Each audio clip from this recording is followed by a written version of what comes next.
Ladies and gentlemen, a very warm welcome to another virtual seminar organized by the Seminars and Conference Committee and Taxation Committee of the Institute of Certified Management Accountants of Sri Lanka, the national professional management accounting body in Sri Lanka, incorporated by an act of parliament. CMA has always played a lead role in this digital environment to update the knowledge of its members by organizing continuing professional development CPD program for its members and students. The presentation on the Social Security Contribution Levy of 2.5% will be delivered by Mr. Atula Ranavira, Managing Partner, Ranavira Associates, and this will be followed with a brief presentation and a question and answer session with Founder President of CMA Sri Lanka, Professor Lakshman R. Vattavala, and Vice President of CMA and the President of SAFA, Mr. Hennaka Bandara. I also warmly welcome CMA President Professor Lakshman R. Vattavala, Vice President of CMA and the President of SAFA, Mr. Hennaka Bandara, other council members, members of CMA, invitees, ladies and gentlemen. To commence the program, I have pleasure in inviting Professor Lakshman R. Vattavala, Founder President of CMA Sri Lanka, to deliver the welcome address and introduction to the today's topic. Professor Lakshman R. Vattavala has led the Sri Lankan accounting profession, having been the President of the Chartered Accountants, President of South Asian Federation of Accountants, and the founder signatory to the formation of SAFA, founder of AAT Sri Lanka and founder of CMA Sri Lanka. He is currently a SAFA board member and chairman of SAFA International Relations Committee. The proud receiver of National Honors Sri Lanka ceremony in 2019, installed in the Hall of Fame of the Institute of Chartered Accountants, and was awarded the Lifetime Achievement Award by CMA Sri Lanka. He is also an professor at Deakin Business School, Department of Accounting, Faculty of Business and Law at Deakin University. Professor Lakshman R. Vattavala, I am honored to invite you to deliver the welcome address. Thank you. Many have been asking me what is the seminar or webinar that is very beneficial and also has the largest number of participants. Looking at the large number of seminars that we have conducted, I must say that the highest registration that we receive is for the taxation seminars. Now this time we had almost close to 700 registrations, 680 to 80 registration. So this shows that there is a big interest among our members, those in the commercial sector, those in the SME sector, and many others on the taxation area. So I'm sure that today also we will be listening to something that would be very beneficial to every one of you. Many have said that when you always mention the word tax, they shiver, you know. So, but now earlier it used to, the shivering only came to the rich people, but now the shivering has gone to all the people. Even the poor people are also now contributing to the government in some form of taxation or other. So this means that we have to ensure that whatever tax that we pay is going to be of benefit to the society or the people of the country. Now that is a very important area, because the income that we receive is not enough to pay the salaries, maybe the other expenditure that are incurred by the government sector. In the case of the private sector, we manage our own affairs, we pay our own taxes, we pay so many other things, but if we are unable to carry on our business, we go bankrupt. But today, for the first time, the government has gone bankrupt. That means the people in this country, the private sector that is doing very well, are unable, or they will be in a very difficult situation as a result of this. So what we are now finding is the government is trying ways and means of increasing their revenue. Of course, at one stage when they were getting good revenue, they made the very costly mistake of reducing the taxes and losing almost 500 billion of revenue. So these, if done in another organization, in a private institution, I think the institutions would have collapsed and they would have been taken to task. But in the case of the government sector, there is no accountability, there is no responsibility taken by anyone. I was reading the public expenditure management definition in the USA. They say public expenditure management is an approach of prudent use of government resources to achieve good governance. Primarily, it concerns with overall fiscal discipline, allocation of resources, operational efficiency, and macroeconomic stability. So if you look at the management accountants, we are cost and management accountants. Today we are very concerned because earlier I thought that prices were going up because the exchange rate was devalued. But today it is different. Every day the prices are going up. Medicines, the drugs are going up 2-3 times. But how it happens? Because the exchange rate is the same, but how the prices are going up. So we need to have some control. That is why costing is very essential. Cost and management accountants are required today, and the government should implement these strict methods of how costing has to be done. No one knows how what is the price of a loaf of bread because there are no cost records. They don't know what the cost is. What is the transport cost? Now the drugs, what is the cost of this? Then they must get the proper costing done, and in the event if there are exceptional costs which are really added on to these should not be taken into account. So that's why you need the cost and management accountants to do this. The government has set up an institution which is the Institute of Certified Management Accountants, where they should make use of it, of professionals who can do this job. It is similarly with the taxation. The taxation also is similar, and today we have a very eminent person who will be delivering the details of the social security contribution levy of 2.5%. Now we also supporting the SME sector. Now even SME sector, it is not going to stay static. They have to expand. So if their incomes are going to be above a certain threshold, which I'm sure our Mr. Atula Ranavira will tell, then they are liable to this tax. Not only that, this tax is paid at different levels. Today, no one knows that.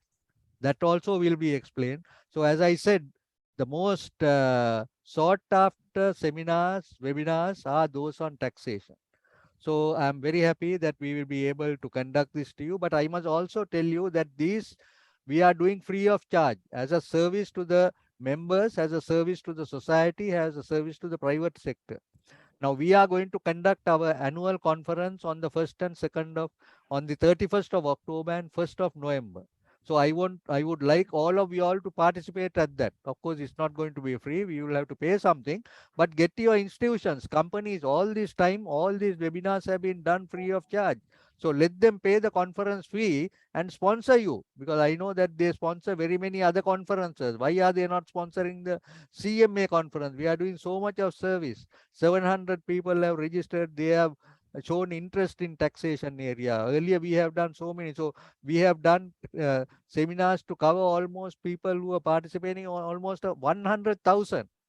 So at least all of you all should try to come for this important one, where we are going to talk of the crisis and how the crisis can be sorted out, the crisis in the economy. So thank you very much. I think I must thank everyone for supporting this one, our speaker today, then our taxation committee, our vice president, because he's also playing a major role in the SAFA region, then our members, the secretariat, everyone who have been working hard to put this. And of course, digitalization is the way that we can go forward.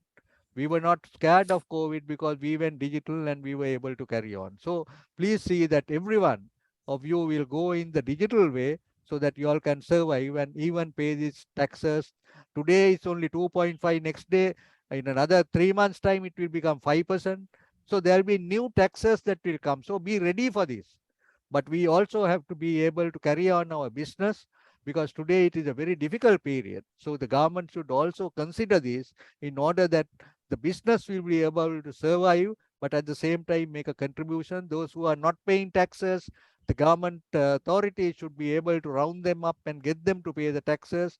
And that's the only way that we can do it, rather than taxing the people who are always paying tax. That is very easy, but you should be given rewards if you can go and catch the people who are not paying taxes. So let me thank everyone, also our chairman of the Taxation Committee and Mr. Atul Ranavira and all our participants, and that you will benefit a great deal from this tax seminar that we are having today. Thank you. Thank you very much, sir. Next on agenda is the presentation on the Social Security Contribution Levy of 2.5% by Mr. Atula Ranavira, Managing Partner Ranavira Associates and expert in the field of taxation. He is a fellow member of the Institute of Certified Management Accountants of Sri Lanka, the Institute of Chartered Accountants of Sri Lanka, the Institute of Accounting Technician of Sri Lanka. He also holds honors degree in Business Administration, BSc Business Admin from University of Sri Jawatanapura. Mr. Ranavira counts over 4 decades of experience in the accounting and taxation profession. Further, he is a consultant to Ascent Secretarial Consultants Private Limited, engaging company secretarial services. In addition to the audit practice, Mr. Ranavira has a wide experience in tax, company secretarial services, and in investment advisory and promotion. Over to you, sir.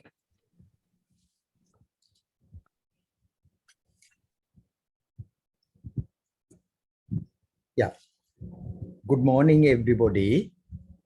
Today, within this 1.5 hours time, we will try our best to discuss the practical application of Social Security Levy and the practical difficulties and the issues what we are facing of applying SSCL. Because now with effect from 1st October, that is from beginning of this month, it is effective. On or before 15th of this month, all liable persons should get the registration. Therefore, this is the high time for us to discuss this matter, especially when we are pricing our products, maybe services or maybe articles. We need to know the real impact of SSCL. We have to decide whether we are bearing this cost or whether we are passing to the next person. Right. Saying that, I would like to start today's session, Social Security Contribution Levy of 2.5%. This is legalized by way of the Social Security Contribution Act number 25 of 2022. Now this PowerPoint presentation, it contained altogether 28 slides, but all these slides, I'm not going to cover all these slides because now I have attached the exemptions and the administration part as well. The administration part, I'm not going to cover much, but to make it a comprehensive note for you all to refer leisurely, I have included everything into this. Right. Now in this, as usual, I have given a small index of what the index of this document. I'll move to the first slide, the next slide, the practical application and impact of business, SSCL, the practical application. Now first we'll see a few highlights. Now this is the liable persons are to pay this particular levy. Liable person be charged from every taxable person. There's a technical term, taxable person. Then what is the effective date? As I mentioned, 1st October 2022. On what we should pay?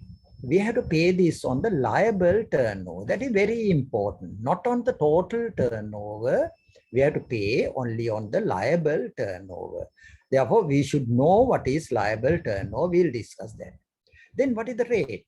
Rate as per there's only one rate, that is 2.5% of the liable turnover. Right. Then when we see this SSCL, it is a domestic consumption tax.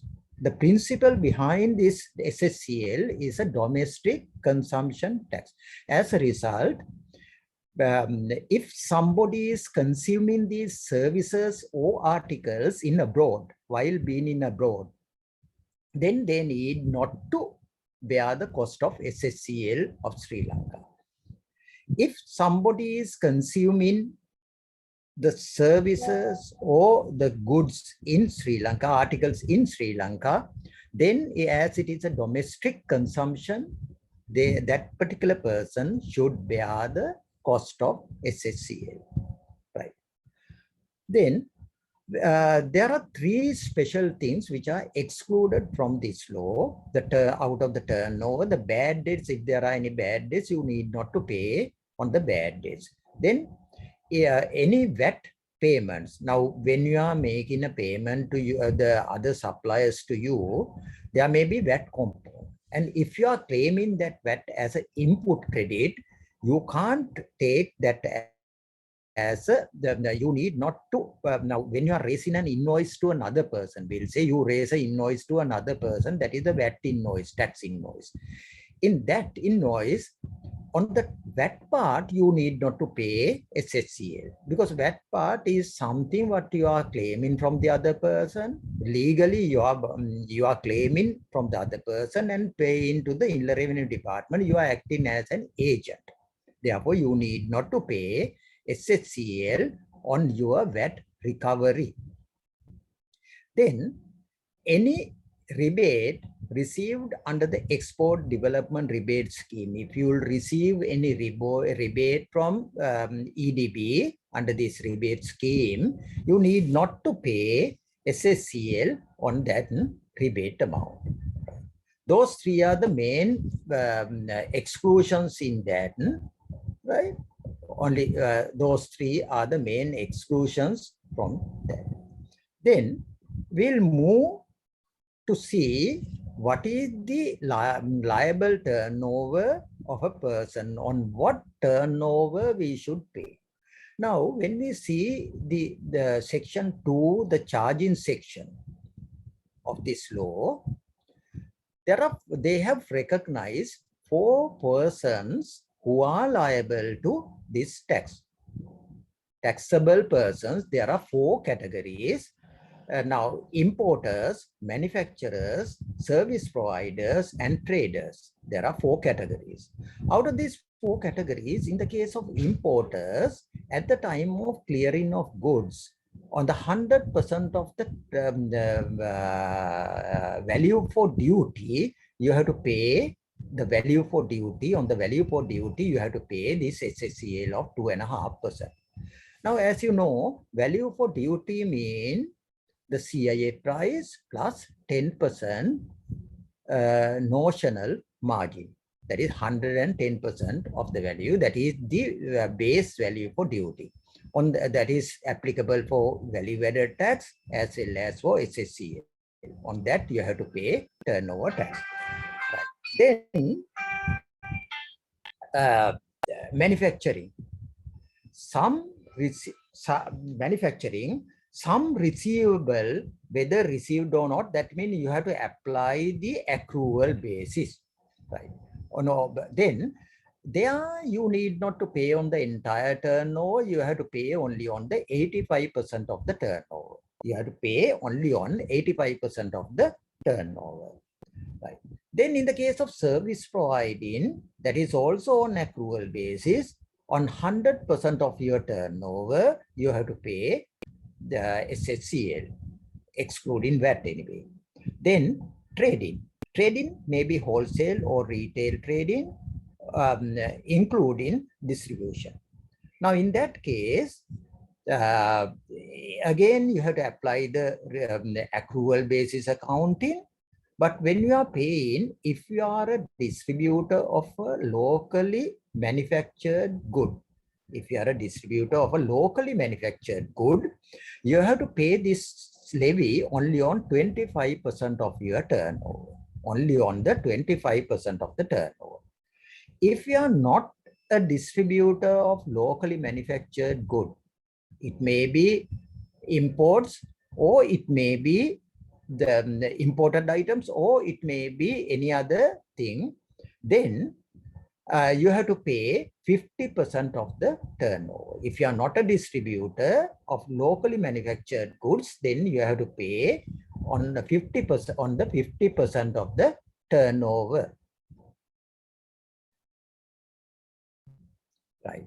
Now somebody has asked on the imports. Now anyway, on import, we have to pay the SHCL on value equivalent to the value what we are using for value added tax and custom duty. That means that value normally we calculate that value, CIF value increased by 10%. CIF value increased by 10%. Therefore, on that value for duty, we have to pay this SHCL. Now, on certain things, there are certain items which are excluded, the exempted, certain things are liable.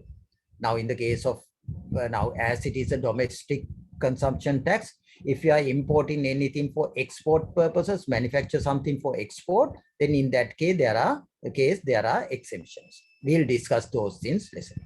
Anyway, if you are a distributor of a locally manufactured product, 25% on the 25% of the turnover you have to pay.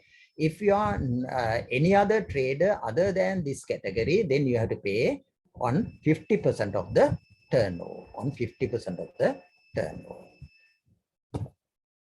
Then we'll move forward. Now, the letter size in this document is a little bit small, but I can share this. This is a worksheet. This is a template what we have prepared, under Ranavira Associate to be shared among other clients, our clients, right? Now, this is a template. Now, once you insert your value into the places where I have shaded with yellow color, you get the answer. All formulas are inserted in this. Once you inserted the correct, I will share that Excel worksheet separately. After this session, I will share the Excel worksheet. Now, in that Excel worksheet, this is a document imported from that. Once you enter your value here, in the places where this yellow color shaded area, then you get the ultimate answer. Right. Now, when we have practical application, today we are to discuss the practical application of that. More than the theory, we need theory as well, but more than the theory, now it is the time for us to discuss the practical application and various impact of this. Right. Now, in this, we have categorized two things. If issuing a tax invoice, if we are issuing a tax invoice, that is VAT invoice, how we should do this. Then the next category, if we are not issuing a VAT invoice, that means if we are issuing only a commercial invoice, all-inclusive invoice, how we should apply. Then in this document, I have taken those 4 categories of persons. Manufacturers, importers, I have written here at import level, then service providers, then traders, I have divided into 2. Traders who are doing the distribution of local products, and other traders. Now, how to calculate? If we are issuing a tax invoice, how to calculate? Now, generally, for us to, now as per the law, you are not mandatory to recover this from your client. It is optional. If you wish to, you can recover this from your client, or you can wait without recovery. Now, I have done all these workings on the basis that we are recovering from our clients, because 2.5% on turnover is huge. Nowadays, without recovering this from your client, you can't survive, right? Therefore, I assume that everybody will recover this amount from the client. Now, if we are recovering and if we are issuing tax invoices, in the case of manufacturers, now if the turnover before this tax, is 100 rupee, we have to take 85% of this 100, 85% of the 100, that is 85. on that 85%, as we are adding the SSCL on our price, we have to pay SSCL on SSCL as well, because we are recovering SSCL from the client. If it is the situation, we have to pay SSCL on SSCL as well. Therefore, this 85%, 85 amount, we should divide by 97.5 and multiply by 2.5. Then we are getting 218 with so many decimals. In the Excel sheet, you get all the decimals, right? Then we add that to the base price of 100. Then now the price 102.18. Earlier, before SSCL, it was 100. Now it is 102.18. On this, we can add the VAT. On this, 15% VAT is 1533. Therefore, your total amount what you are receiving from your customer, invoicing to the customer, the total amount is 117.51. If it is importer, we need not to worry because at the time of clearing of goods, they are charging this. That is appearing in the cost deck. Right. The cost deck value for duty, if the cost deck value for duty earlier 100, now what will happen? Now they are charging, basically we have to charge that 2.5%, but they are actually, they have not, in certain cases, what they have done, they have applied that 2.5% on this. But when they are charging VAT, they have to charge VAT even on this. That is the principle behind that. But this importers category, we need not to worry much. Then we'll move to service sectors and the traders. In the case of service, we have to pay on 100, then 100 rupee divided by 97.5 to multiply by 2.5, we get 256. Then we get 102.56. On that, we have to add the VAT, then altogether 117.95. In the case of local manufactured good distributor, this percentage, we have to take only 25% of 100. Then we can calculate like this. All other traders, we have to take 50% of the turnover and pay that tax.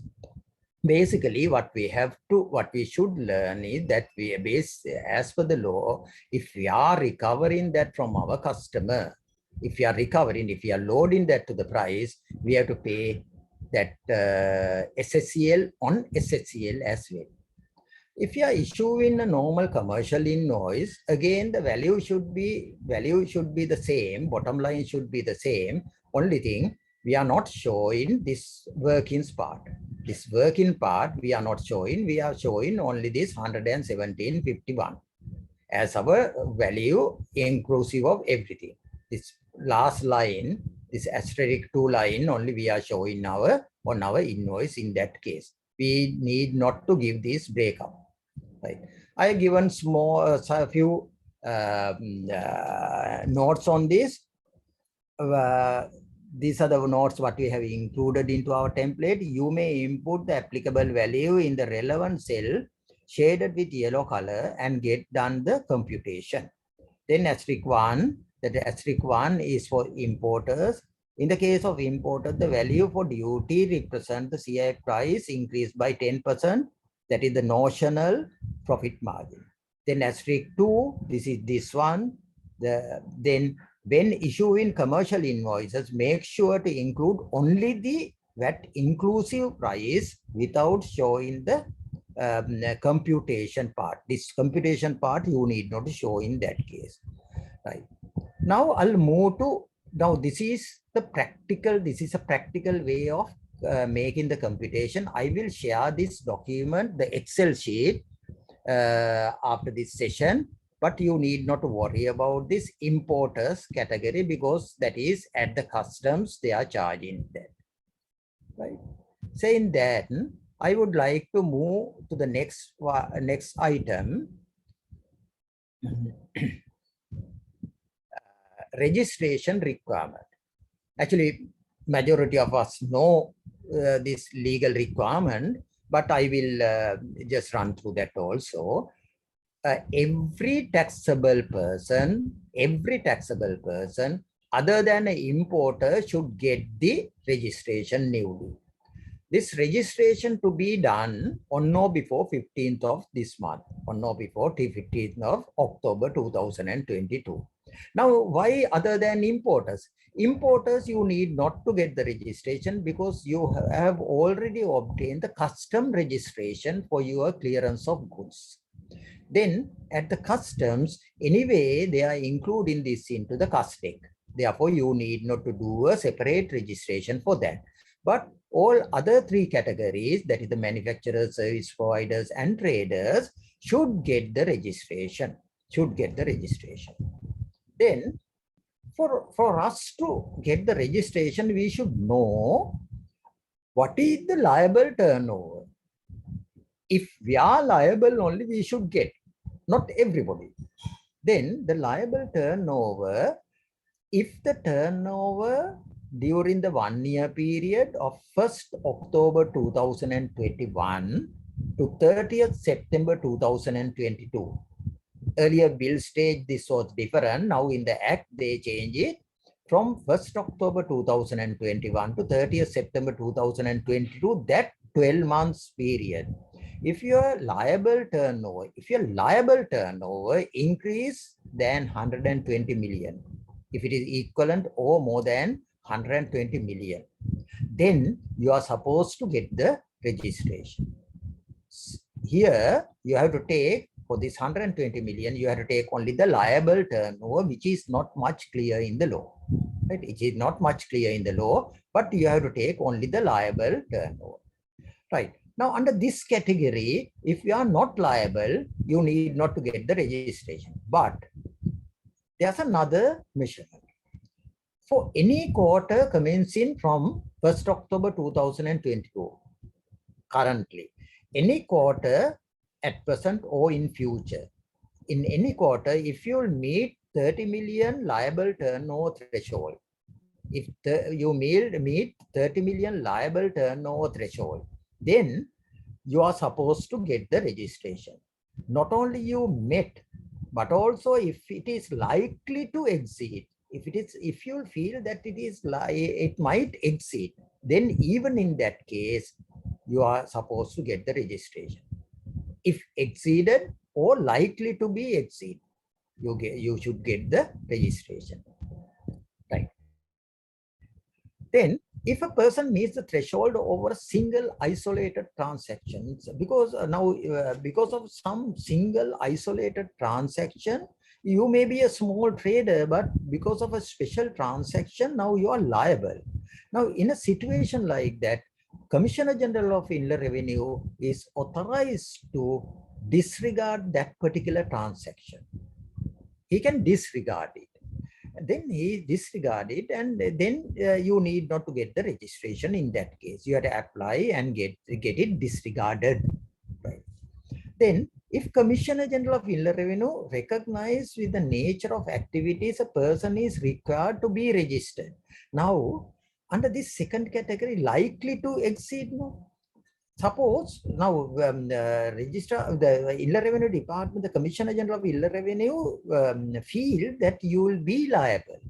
If he feel that you will be liable, then he can do the registration on his own. He can do the registration, right? That is actually a forced registration. Right. I'll move to the next. Now, the registration, there's a risk factor.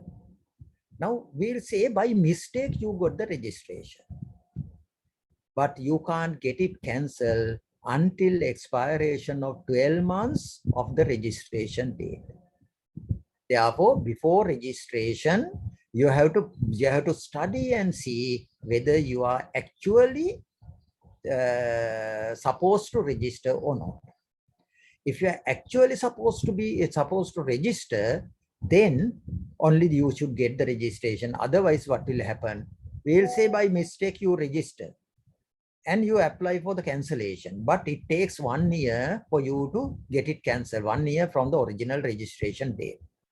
Now, during that period, we'll say your turnover is very much lesser than 30 million a quarter. turnover is very much lesser than 30 million a quarter. Even then, if you have a valid registration, you have to continue to pay that tax until you get the registration cancelled. Therefore, please be careful of getting the registration. Study and do that. Then aggregate turnover, that is liable turnover of the immediately preceding 4 quarters of the relevant quarter, does not exceed 120 million. Now cancellation, now that means not only not based on one quarter's turnover. In that case, you have to see next 12 months what will be the turnover. Suppose next 12 months turnover is, you feel that it is less than 120 million, then only you can apply for the registration, where you get the registration only after 12 months of the original registration. Regarding the cancellation, Commissioner General of Inland Revenue shall inform such person of the date of the cancellation. Now, when it is cancelled, the Registrar of Company, the Commissioner General of Inland Revenue should inform in writing. It may be writing, mean it may be by registered post or by electronically, maybe a email, right? Then contribution or liability upon cancellation of the registration. Now you obtain the cancellation, then are you relieved from all responsibilities, liabilities? No. Notwithstanding the cancellation of registration under Section 5, a taxable person's liability for any act done or omitted during the registered time period continues. That means just because you got the registration cancelled, it doesn't mean you can get clear of the period where you were registered also. For that period, you are continued to be liable. Right? Then registered person's duty to notify changes. What's his duty? To notify the changes. What's his duty?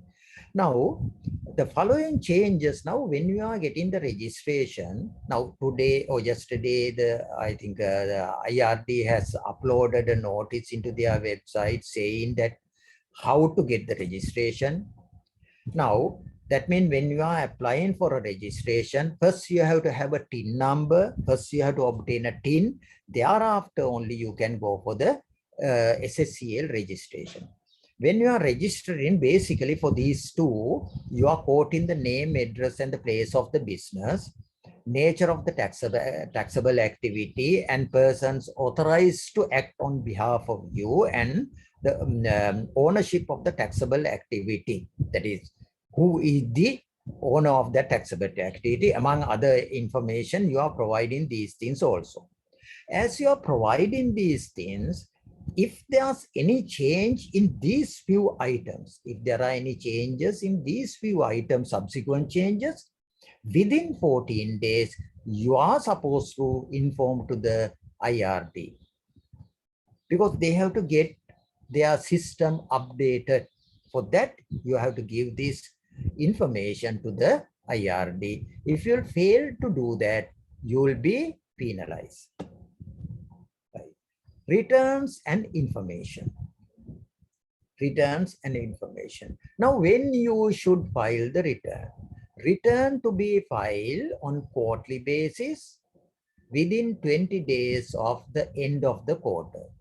Quarterly basis within 20 days of the end of the quarter. Suppose the quarter ended by we'll say 31st December, then on or before 20th January of the subsequent year, you are supposed to file the return. Right. Right. Now, the Assistant Commissioner shall issue a notice to a person who failed to submit the return.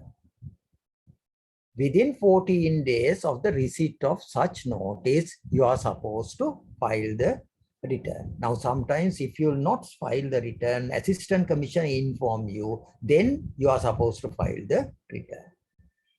Then Assistant Commissioner shall acknowledge your proper returns. They have used the word proper. If you have filed a proper return, he should acknowledge it.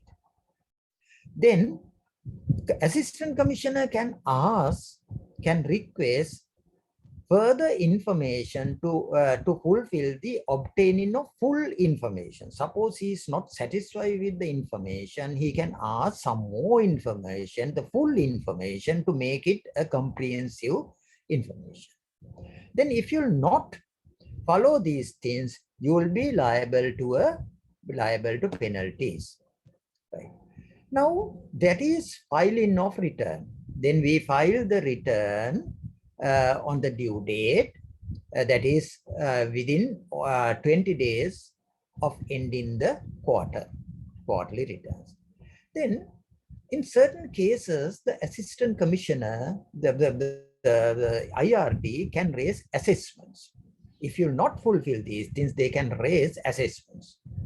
Under the following circumstances, the assistant commissioner may assess the levy and inform you. Assess the levy and inform you mean it is an assessment. What are the reasons? Fail to furnish a return. You have not filed a return. Fail to pay the tax. You filed the return but not paid the tax due levy. Then request to make any alteration or addition. Now you request to do certain alterations, then on that, the assistant commissioner can issue a notice of alteration and addition, or he himself can inform you about these alterations and additions. Then we'll see what are the powers of assistant commissioner to determine the open market price. Now, usually in these Asian, especially in these Asian countries, a lot of people, because tax is a burden, obviously a tax is a burden. As a result, the lot of people try their best to evade tax. Not planning, more than planning, some people are trying to evade tax. Now, as a result, as per the law itself has given authority to the assistant commissioner to determine the open market value. If we have undervalued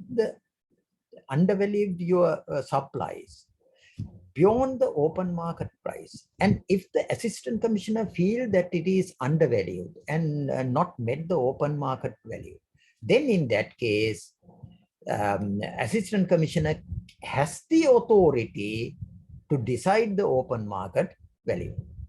This is a serious thing. Though it looks like very simple, it is a serious thing. That means the department, by law itself, the assistant commissioner has got the authority for deciding the market value. Now, you know, the same situation has happened into our Inland Revenue Act also. In the Inland Revenue Act, under the capital gain tax, now with that 2021 amendment, they brought an amendment. As per that amendment, the IRD officials can challenge the professional valuers' values. Now, to me, for the way we think, the professional valuer, that is the certified valuer, is the supreme qualification to act as a valuer, a professional valuer. But with this recent amendment in 2021, the tax officials can supersede the professional valuer's valuation. This is wrong, actually. Now, in our law, this type of things are there. This is totally wrong. What's the value of that professional qualification thing? Now, they are laid down in the qualification ultimately, right? Anyway, now even here, now assistant commissioner decide that it's wrong. Actually, how can he decide it? It is very difficult, right? He can challenge it. That is okay. Challenging is okay, but decision is a serious thing, right? Anyway, has sold any article services the value less than the open market price, then the between the associate. Now, suppose the dealing is among two associate persons, he can suspect the value and propose that market value is different to this, right? Therefore, we have to be the people who are undervaluing has to be careful. For the genuine taxpayers, I don't think it will be a big issue, but right. Anyway, now this might badly affect even to the genuine taxpayer. That is the serious. Right. Then disregarding of certain transactions and dispositions. Now, Assistant Commissioner may disregard any transaction or disposition if any transaction reduces or would have been effect to reducing the amount of levy payable. Now, suppose the Assistant Commissioner feel that because of this transaction that the value of that particular transaction has come down, manipulated, then he can challenge it and introduce the market value into that. Right. Then time limit for additional assessment. The Assistant Commissioner can issue additional assessments. Now it says that there's a time limit. If he is issuing any assessment or additional assessment, all these things to be done before end of 3 months of the original assessment. Now, 3 years from the end of the relevant quarter. From the end of the relevant quarter, they can't raise any assessment by the Assistant Commissioner after expiring 3 years from the end of the quarter. Now, suppose the quarter is ending by 31st December 2022. Then 31st December 2025 is the last day where he can issue an assessment. Right? That is very important. I personally believe 3 months is 3 years is too much. They could have to introduce only about a year, some period like that, because now with all computerized systems and everything, why we need 3 years? At the time when we were doing manually, even we had 18 months for income tax. Now after 100% computerization, even now they are the law says law giving 3 years time period. That's too much. Right. Then payments. These payments and recording and collection of levy. Now, accounting basis. As per the law, you are supposed to apply accrual basis. Then payment of levy, it is monthly levies on or before the 20th of the immediate subsequent month. It is monthly basis. Return quarterly basis, payment monthly basis. Default payment. If there are any default payments, there are default payment penalties. Immediately 10% of the default amount. And after expiring 1 month, there's for every additional month, there's a 2% loading. That means, suppose you delay by 1.5 months, you have to pay 10% plus 2%, that is 12%. Then collection of levy by Director General of Customs.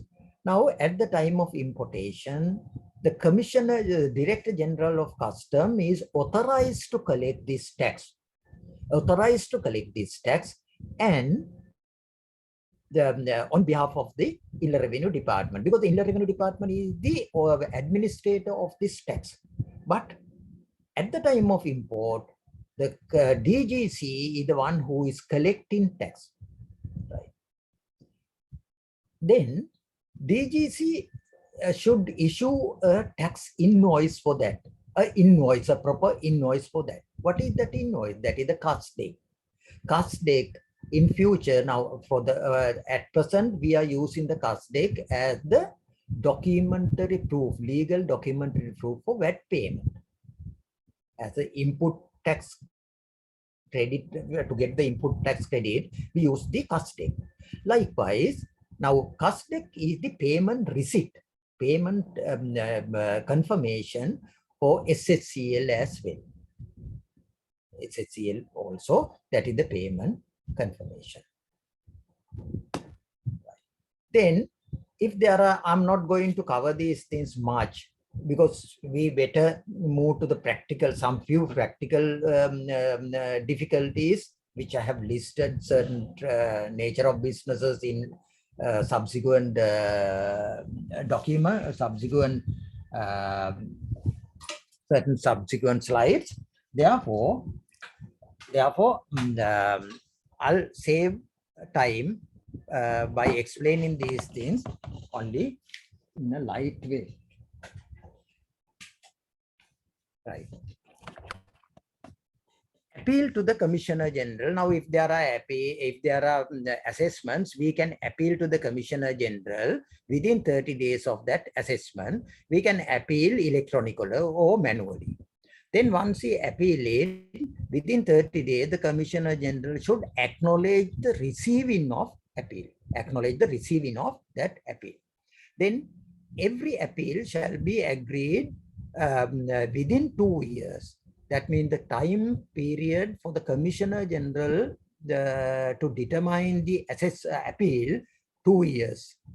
Within 2 years, he should finalize it. I have put a small note. Please be noted that the process of appealing an appeal hearing is mostly similar to the provisions of Inland Revenue Act. Therefore, we need not to study those things now. I'll move to the next slide. As I mentioned, we have to appeal within 30 days. Then the Commissioner General has 2 years for him to decide the appeal.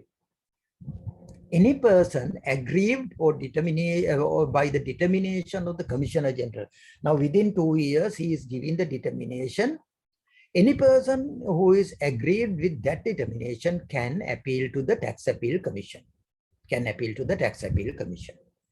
Then an appeal, the assessment will be finalized if no valid appeal. If he'll wait without appealing, it gets finalized. Or if the Commissioner General has given the determination, then it is getting finalized. But in that second case, we can appeal to the Tax Appeals Commission. Right. Then recovery of levy, I'm not going to explain that much. That levy, now this levy, the word levy includes not only the levy, but also the penalty on that. That means recovery action covers not only the levy collection, but also the levy inclusive of penalties, right? Even for levy collection, within 30 days, you can make an objection. Right? Liability of certain persons to pay levy. Now, in the case of this is a trustees. If you are a trustee of a trust or an executor of an executorship, that particular trustees or executor or executors are responsible for this levy. They are responsible jointly and severally. Their responsibilities on jointly as well as severally. Right? Independently, individual persons are also liable. Therefore, you have to be very careful when you are acting as a trustee or an executor. Right? Then, who can make regulations? Now, the minister's authority to make regulation. This is another big mistake in our tax laws. Now, the parliament has given the authority of making certain changes into the law. Authority they have given to the minister. That is the biggest mistake. We shouldn't give to the minister. Now, with this, we know that various corruptions has happened in the past, right? Minister may take regulations now. They make regulations in respect of matters required by the Act to be prescribed, or matters to be prescribed, specifically mentioned as to be prescribed. He should prescribe, right? Then every regulation made by the minister shall be gazetted. Then later on, it is to be passed in the parliament within 3 months. But what's the issue is during this 3 months period, that law is in force. Then people are paying, or people are getting exemptions. But after 3 months, sometime the parliament might cancel it, do not approve it. Then for that 3 months, it was considered as applicable. Right. Then this is very much important. This is very much important. Exempted articles and services. Exempted articles and services. Now, what are the liabilities? As we know, that articles as well as services are liable if it is domestic consumption. Then in the Act, they have given, in the first schedule, they have given the exempted articles, exempted services. In all 4 cases, that is in the case of import, manufacturing, service providing, and trading, all 4 categories they have given. Right. Now, this is a small summary here. Now, I have given these detailed exemption schedules in this PowerPoint presentation, slide number 21 to 28. Slide number 21 to 28, I have given all these exemption schedule, right? I have highlighted few items here. Any article exported by manufacturers, yes, if it is export, whether it is when it is export, it is consumed out of Sri Lanka. As a result, it is not liable. Then any article not being a plant, machinery, fixture, or any article imported for exclusively to use for the use for manufacture of any article for export. Now, if you are importing anything other than this plant, machinery and all, because that is covered separately, for manufacture of something for export, then it is exempted because you need not to charge, because ultimately it is not consuming in Sri Lanka. It is for the export market. Then any article sold by a person, by a taxable person to any exporter, that is indirect export. Because indirect export, why they have exempted is that principle of domestic tax. Any article which is imported for temporary requirements, various temporary requirements, if you will import something, it is not liable for that. As an example, for an exhibition, we will say display at exhibition, temporary requirement. Then temporary use in Sri Lanka for a project approved by ministry. Sometimes these construction industry people, they import heavy machinery like micro drilling, soil drilling machines, things like that. You all can remember, see in Colombo now they are using these micro soil drilling machines. Likewise, those things they are importing temporarily for temporary usage and re-export. Then in that import time, you are not supposed to pay this tax. Then for the purpose of repairing to that article to be carried out in Sri Lanka, in certain article repair items are also exempted from this. Okay. Other articles listed, now those things listed items are given in that. For your easy reference, I have highlighted, I have colored in, shaded in yellow color. The services also listed in that, exempted services also listed in that, right? Now, before moving to the most important thing to make it more practical, I'll just move to this exempt schedule. Now, this is the exempt schedule. This is just a reproduction of the thing which is given in the Act. I have highlighted like this in yellow color, right? That is for easy reference, because I know all of us are really busy with day-to-day activities. Therefore, I thought that anyway, as I am studying this, I thought of coloring these things, highlighting these things. Then in certain places, I have put certain things in red color. That is my own remarks. That is nothing to do with this legislation. That is my own remarks on the legislation. Now this item 3, the indirect exporters, it is easy. I thought that it is easy if I'll mention it as indirect exporters. Therefore, I just colored it. Now this first one, I have put import or manufacture. This section is applicable for import or manufactured items. Exempted articles in the case of import or manufactured. Right.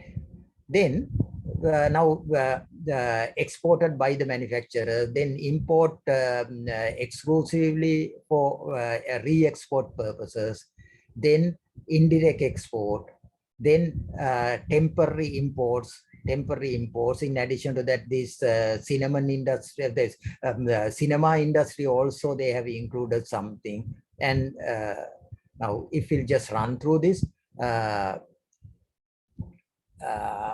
is also temporary important for various repair services. Then spare parts, Sri Lankan airline spare parts importing for that. Then UNA related supplying to UNA. Then anything which is subject to special commodity levy at the time of import. Now, as you know, if you go to the custom tariff book,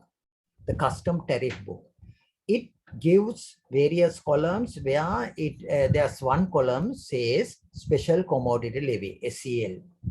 If there's any item which is subject to SCL, when you are importing that item, you need not to pay at the time of import, you need not to pay SSCL. You need not to pay SSCL because anyway you are paying SCL. But this is applicable, keep in mind, this is applicable only at the time of import, not at the selling stage in the local market. At the time of import, you are not paying, but when you are selling in the local market, you have to pay. Then other items, fertilizer, petroleum products at the time of import, then the petroleum products other than the lubricants and things. Petroleum and petroleum products other than lubricants. That means either import or manufacture, not traders. Traders are not covered with this, right? If you are importing these things or if you are manufacturing these things, you need not to pay. Then if you are importing or manufacturing LP gas, you are not supposed to pay. Then if you are importing or manufacturing pharmaceutical, you are not supposed to pay. Keep in mind, this is applicable only for import and manufacturing stage. Tea supplied by the manufacturer to the Colombo tea auction, then it is also not liable, because basically almost about 94% of our tea is for export market. As a result, they have given this exemption. Then certain things, the projects related items which is approved by the minister. Then bitumen, manufacture or import of bitumen. Then raw material or packaging material for manufacture of pharmaceutical. Then plant and machinery or equipment imported for temporary basis. As I mentioned, temporary basis. Then foreign currency notes imported. Now, the government import foreign currency notes. Those are not liable. Then raw materials or packing materials imported for the manufacture of Ayurvedic preparations. Likewise, there are so many things. Pure breed, breeding animals, solar, the panel modules and solar systems, import or manufacture. Then coal, import or manufacture, no manufacture in Sri Lanka. Any article manufactured by the company identified as strategic development role, SDP items.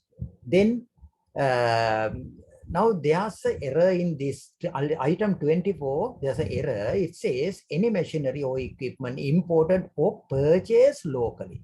Imported or purchased locally for the purpose of generating electricity by the CEB.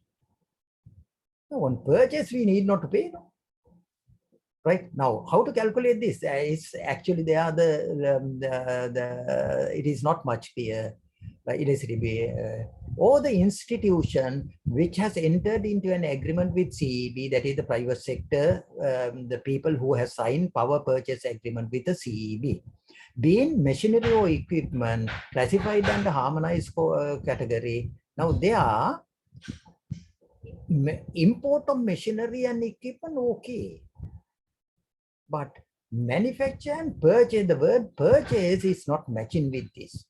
Now this part is okay, machinery or equipment imported. Now when you import, no problem, but the purchase word is not matching with that, right? Anyway, that's a technical error. Then in the wholesale and retail part, These are the items which are included in wholesale and retail, pharmaceutical items, then special commodity levy items, article exported, then petrol, diesel or kerosene sold in a filling station. This is trading. In the case of trading, petrol, diesel and kerosene is exempted only if you are selling in a filling station. Only if you are selling in a filling station. If you are not selling in a filling station, if you are selling in another place, it is liable. It is not exempted. Right.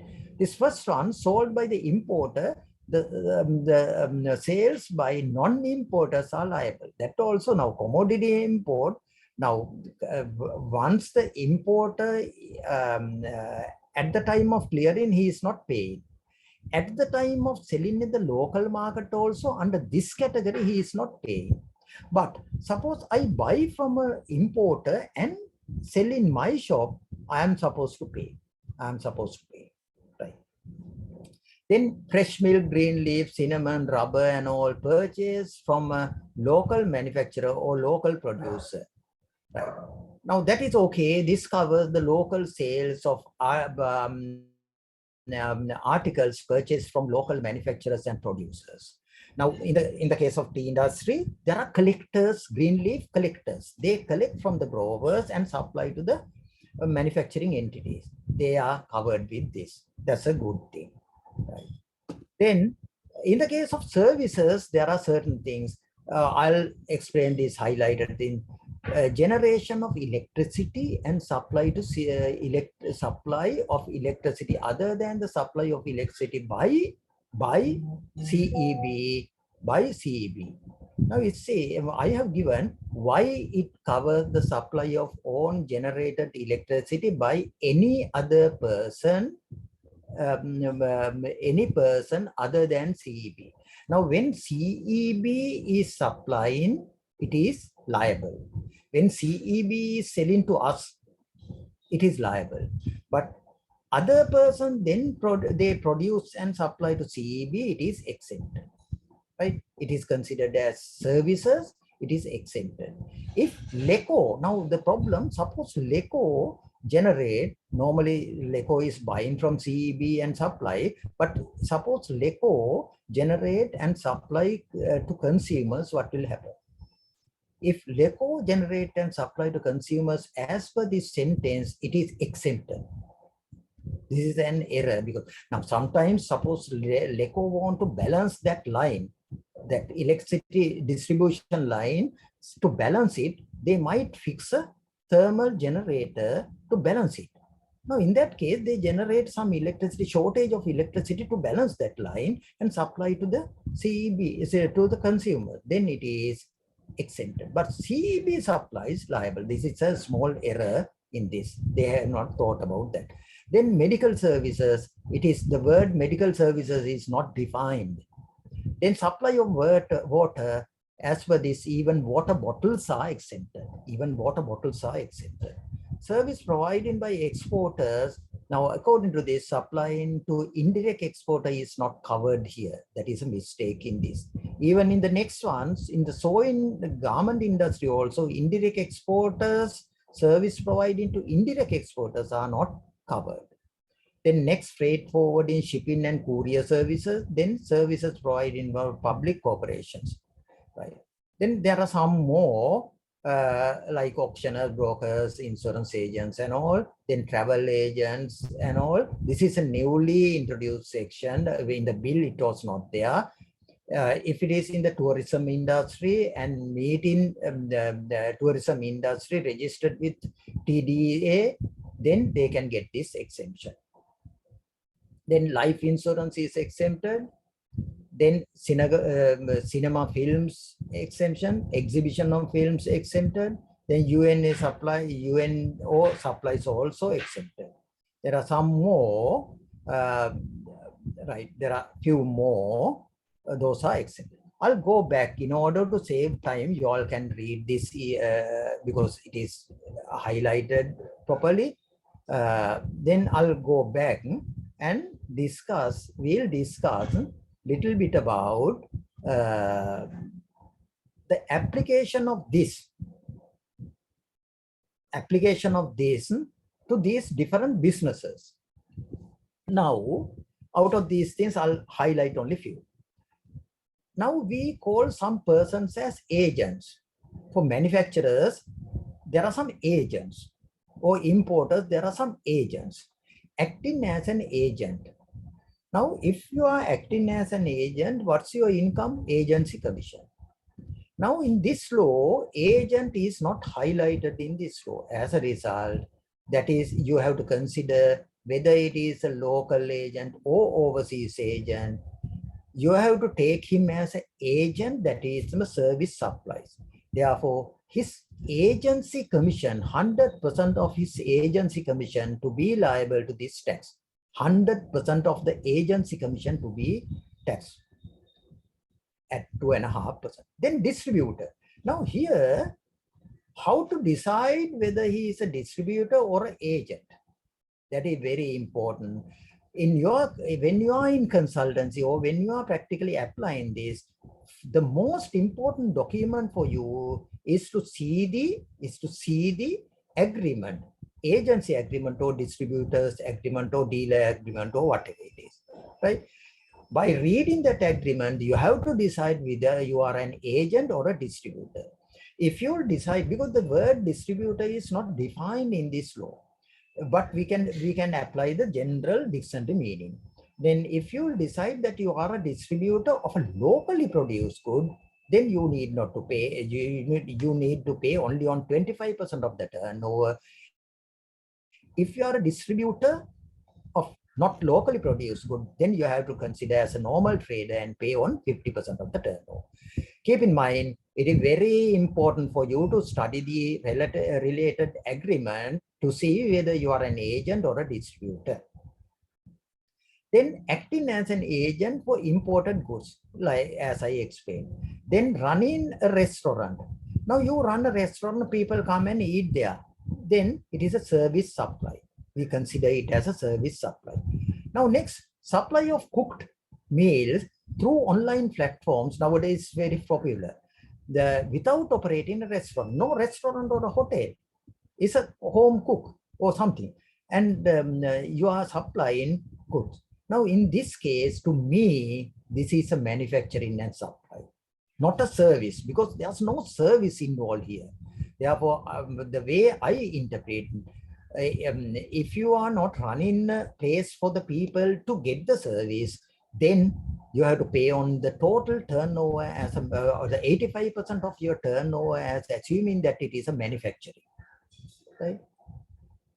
You might have both restaurant operation as well as online supply operation. Then in that case, you have to divide your turnover into two. As far as you are not giving the services, subsequent services, you can take yourself as a manufacturer. Anyway, there will be a lot of disagreements with the IRD officials, right? A challenging thing. Then running a petrol shed. When you are running a petrol shed, you need not to pay on petrol, diesel, and kerosene. Supplying of petroleum products by importer, we'll say CPC or IOC. There are some more importers in Sri Lanka, like Sinopec and all, directly to ultimate consumers. Now, some of these people, CPC, IOC, and these other people, sometimes they directly supply to the factories, ultimate consumers. Now, in those cases, they are not supplying in a petrol shed. Then, when they are not supplying in a petrol shed, what will happen? It looks like that it is liable. But you may be the importer, right? Then the next thing, purchase petroleum products from importers and supply into consumers, not through the petrol shed. Now this is another business. The people who are having foreign currency, they have entered into this business. They go and buy, they pay foreign currency to IOC, buy petroleum and supply those things to the other people, manufacturers, factories. That means now actually they are trading again their foreign currency. earning by another 20 to 25% on the foreign currency gain. That is their business. Now, those people, according to me, it should be liable because they are not selling in a petrol ship. Then direct or indirect exporters, anyway, not liable. Running boat leaf tea factory. You are running a tea factory, but in a tea factory, what you are doing? Manufacture and supply into the Colombo tea auction, then it is exempted. Cultivation and supply of agro producers to such as green leaf to grape leaf. Now growers, agriculture, the people who are running agriculture farm. Now, if you are now certain things there are some exemptions on these things, right? Then certain things may be liable, right? But basically, there's no specific exemption. That is the problem now here. But we can consider that majority of these people are small people where their turnover is less than the threshold. Then insurance and assurance businesses, that is life insurance and other asset insurance and assurance businesses. Now for life insurance, there's an exemption. But for other insurance, no exemptions. Okay. Construction industry liable. Then disposal of PPE by a business entity. This is also very important. Now, when I'm running an office, some other office, after some time, I dispose my capital assets. When I'm disposing my capital assets and replacing with new ones, whether the sale proceed of that PPE is liable. To me, it is not liable. Like value-added tax. As per the value-added tax law, you need not to pay VAT on disposal of property, plant, and equipment, because the Value-Added Tax Act says business of doing something. If you will see the charging section, it says business of doing something. You are not selling PPE as a business. Therefore, you are not liable for VAT, as well as you need not to pay VAT, need not to pay SSCL on this. But I'm sure the tax officials will challenge it. Then IT technologies, IT services into the local market, it is liable. IT services to local market is liable. Then educational services, there's no exemption for educational services. Right. Those are the highlights of the things. I would like to give a small conclusion remark and wind up my part, then we can have some more discussions. Right.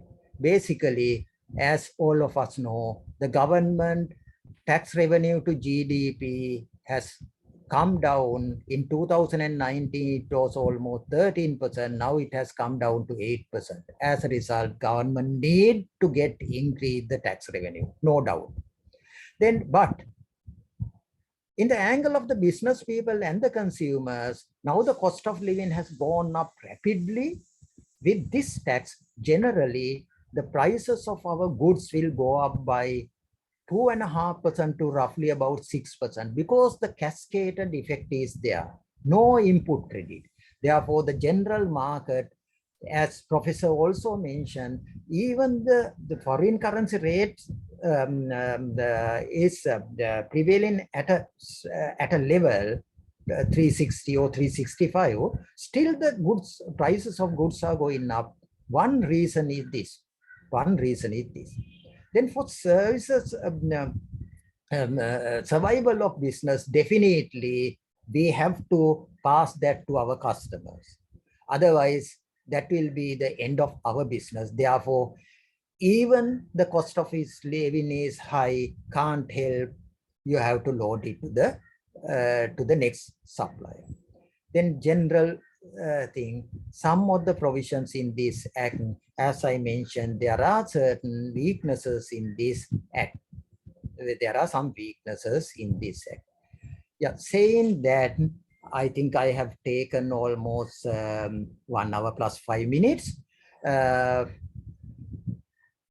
would like to thank you for listening my session.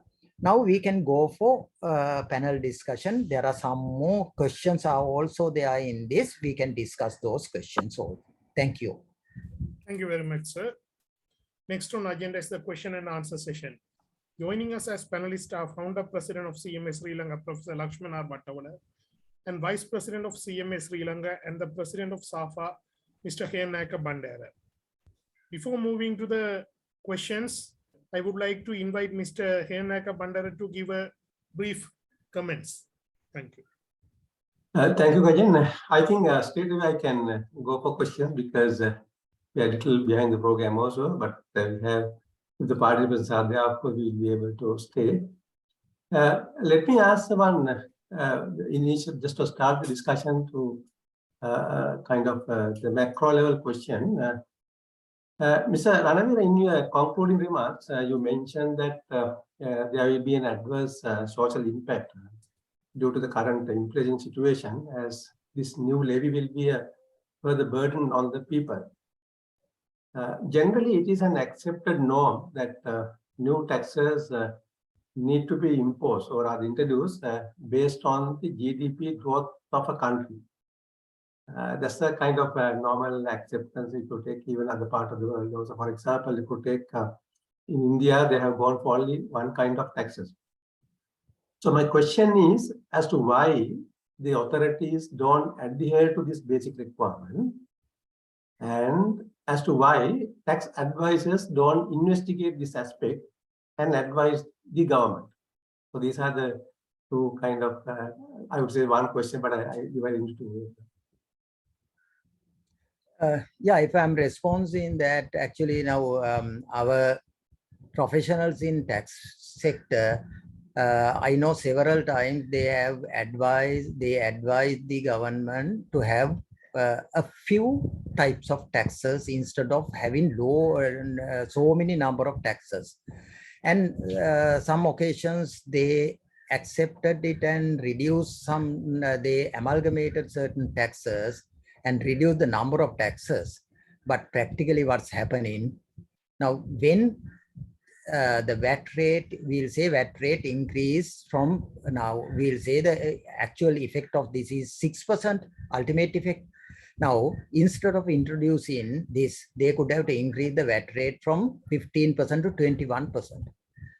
Or when the effect is 6%, they have to increase the VAT rate by about 8% because there's input credit also 8-9%. Now that means now we'll say instead of introducing this tax, they could have to increase the VAT rate to 25%. Now what will happen?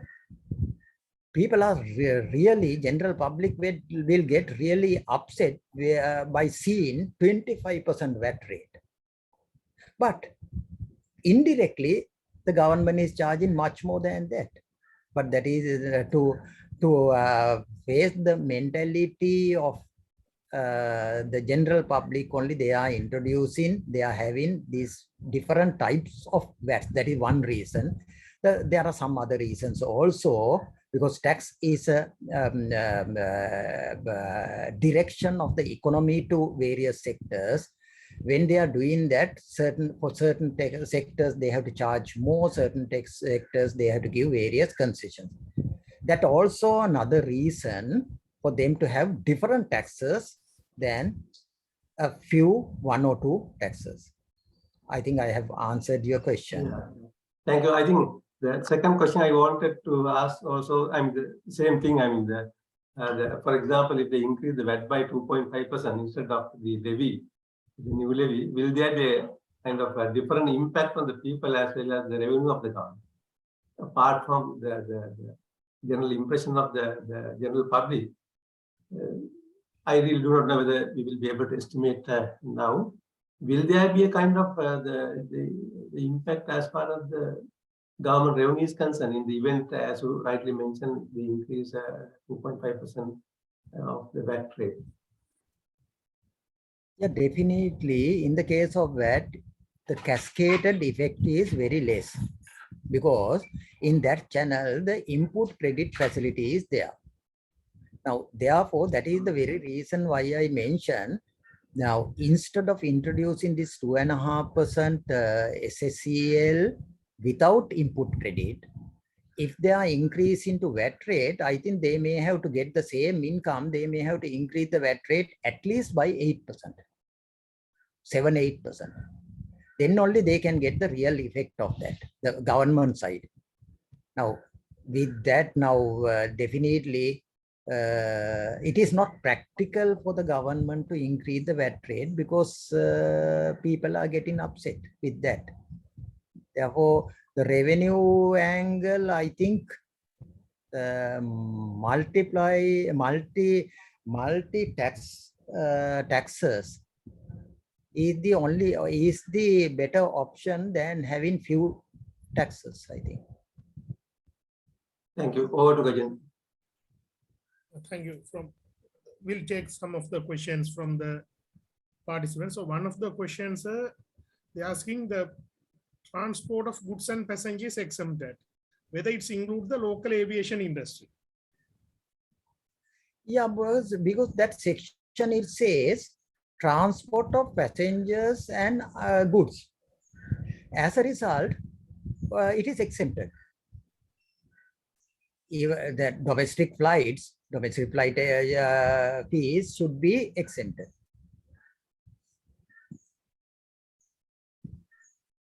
Thank you.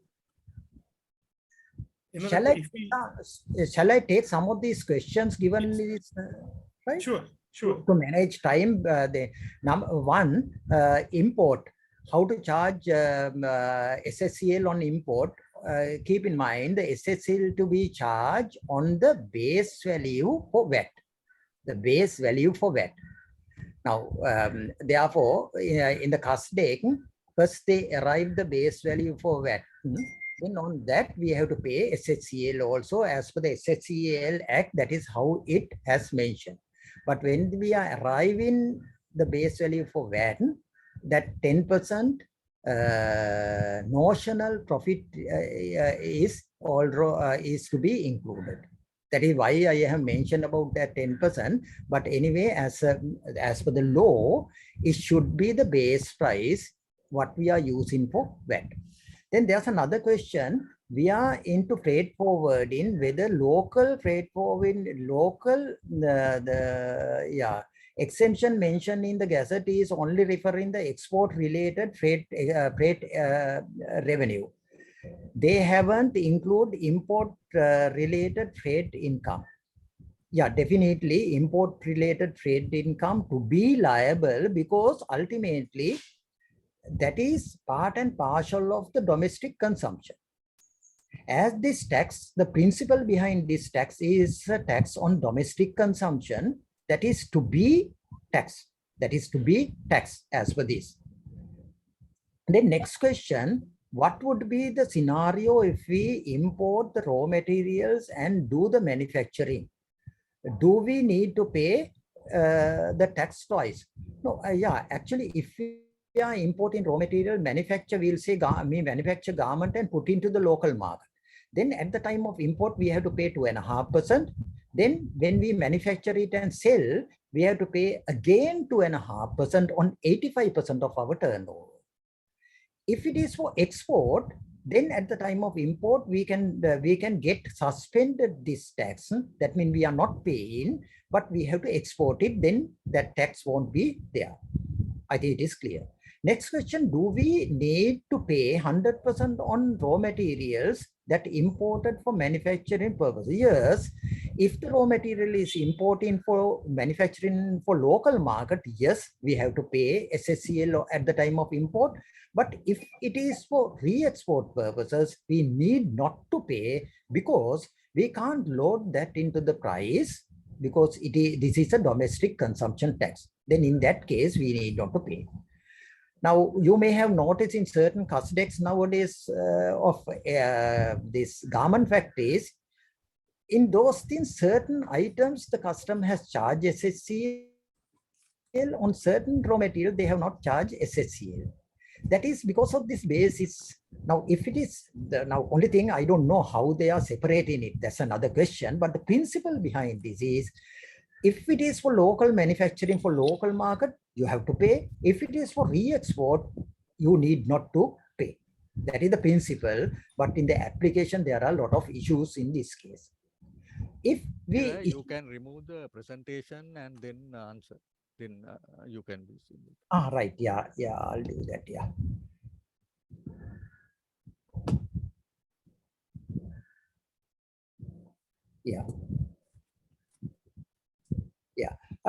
Then next question. What is the next question? Yeah, I'll take this question. If we issue a tax invoice, it is compulsory to show SHCL component. No, SHCL component, there's no mandatory requirement of showing the SHCL component, right? But I think there's a human right that now you have a right to know the composition of the price. The customer has a right. Therefore, in my case, I always prefer to give the breakup to the customer. But by showing the breakup, some customers might get upset. Now, when we go to a restaurant, when they give an invoice to us, when they give the invoice, it contains 2.5% SHCL, another 15% VAT, we get really upset. Therefore, in that case, sometimes they may have to hide that amount. Is SVAT also seems as VAT? Is SVAT also same as VAT? Yeah, SVAT is actually the correct term of SVAT is suspended VAT. Originally, the term was suspended VAT, but at the legislation level, they changed the word suspended to simplified. I don't know whether it is simplified or not. Anyway, it is a suspension of VAT. Yeah, same thing, but only thing, if it is suspended, we call it as SVAT. If it is not suspended, we just call as VAT. That's all. Is agriculture sector liable to this? If so, how is the treat? Yeah, it is liable, but agriculture sector, now when we take the individual agriculture sector, the turnover may be very much lesser than this threshold. So income from aviation services, airport is considered as export proceeds. Then it is excluded. Yeah. Now, generally, the airports, we consider the international airports, we consider it as beyond our area. Then we consider it as an export. Therefore, we need not to pay SHCL on that. But there's an issue.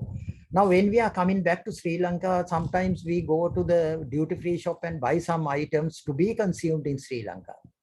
Now, in that case, we are supposed to pay SHCL, but if it is individual consumption, that is, if it is not a item which is where the duty is to be charged, then no SHCL also, personal baggage like. Then they need not to charge SHCL. Then can we show the SHCL in the invoice separately? Yes, if we want to, we can show, or we can hide it in the price. Company engage in solar power panel sales and installation. Are they liable to SHCL? Now there's an issue in this. Now solar panel things, if we can define that ourselves are manufacturers, then we have to pay SHCL on 85%. But our issue is basically at the time of import or manufacturing. At the time of import or manufacturing, this is not liable because it is specifically exempted. But at the time of normal trading, buying and selling, I can't remember any exemption in that trading section. That means you have to pay SHCL on that. Now, in that case, if it is manufacturing, yes, you need not to pay. If it is not manufacturing, just buying and selling, install it, then you have to pay SHCL. Then in that case, best thing is to quote for the items separately and services separately. items separately and services separately. Then on services, you have to pay on 100% of the amount. Items buying and selling, you can pay only on 50% of the items. Right. Then our company is into freight forwarding sector. Exemption is not mentioned in the import years. Import sector exemption is not there in the freight. How should the tax invoice template look like if it is issued to non-tax person? Yeah, non-tax person, that is why I mentioned, if it is a non-tax person, non-registered person, we can show only the ultimate total. Need not to give the breakup. Right? We need not to give the breakup, because sometimes when we give the breakup, the people get upset. Consumer get upset. Thus providing of space consider as service. I think this is rent income. Yeah, rent income is a service income, then it is liable because there's no exemption for that. So can the SSCL show in the invoice separately? And if yes, how should it be in the case of manufacturer, since the rate becomes different? No, in the case of manufacturer, you can use that format what I have given in my slide, and I'll email that template. You can follow that format. That's more than enough. But as I mentioned, if the customer is not a VAT registered person, better to hide these taxes in the price.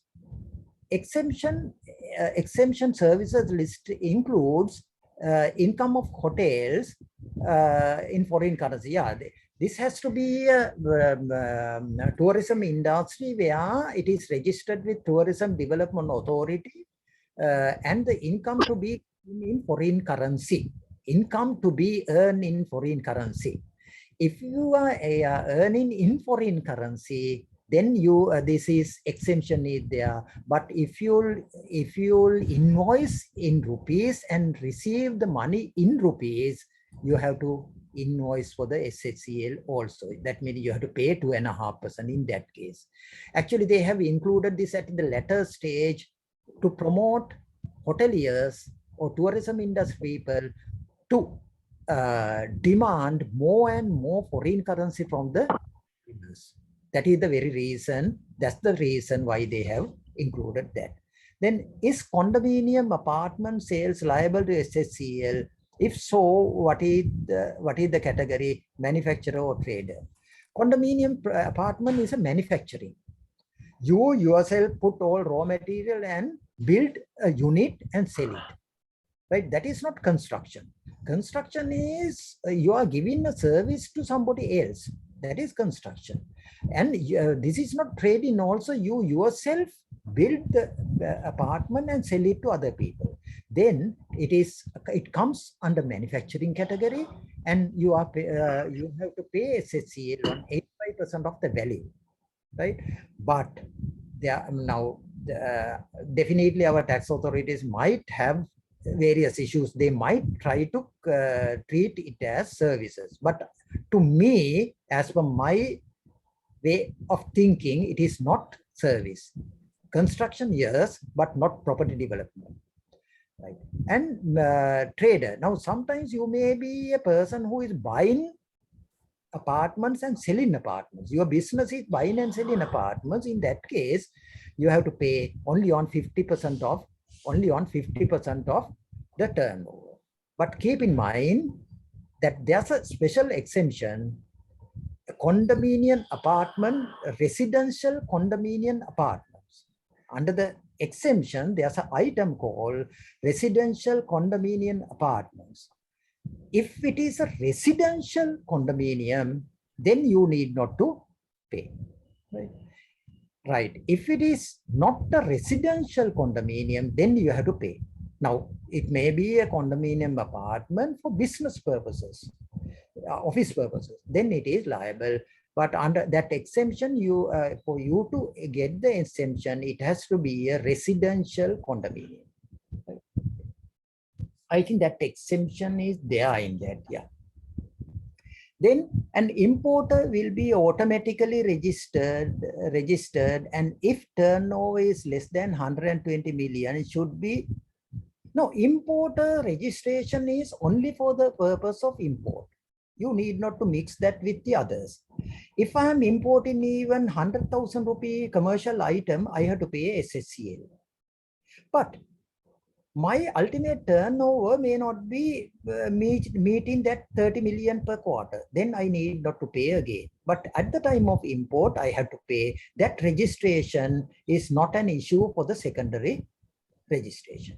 That is the very reason why they are asking you to get the registration separately for other three categories. Okay. Then importer make the SSCL at the point of import. Importer make the SSCL at the point of import. Yes, all importers should pay SSCL at the point of import if it is liable item. Then next, importer himself does retail trade with imported goods. Does he want to pay SSCL on retail? Yes, definitely. At the time of import, he is paying 2.5% on the value for duty. Again, when he is selling these items in the local market, wholesale, retail, or whatever it is, on the 50% of the turnover, 50% of that turnover, he should pay SSCL. Next item, in the case of import and selling, do we have to pay twice? Yes, definitely we have to pay twice. If it is a liable item, we have to pay twice. Is tea sales at tea auction liable? No, that is exempted under that section. As I mentioned, manufacturers supply the tea into the tea auction is exempted. The principle behind that is that in Sri Lanka, almost 94% of our tea produce is for export market. We are consuming only about 6% in domestic market. Should the preparation of meals to passengers to be considered as service of manufacturing? No. Now, if it is to our own passengers, I think it is part of the services. But if we are preparing these things and supplying to another person, for him to use it for his passengers, then in our case, we manufacture something and supply the packets to other person. Then that is, I think that is service. For him, passenger service, the meal may be part and parcel of his passenger invoice, transport income. Then he need not to separate it because that's a small value. Right? Need not to separate it. Then supply of goods to exporters mean whether export companies which turn over more than 50% of the percentage of no, that is not applicable as far as you are supplying to an exporter. As far as you are supplying to an exporter, then I think this question what you are asking is turnover is more than 50% or no, this 50% is not applicable here. That is not an exemption. That is not an exemption. Under exemption, there are certain items that per schedule, there are exempted items are there.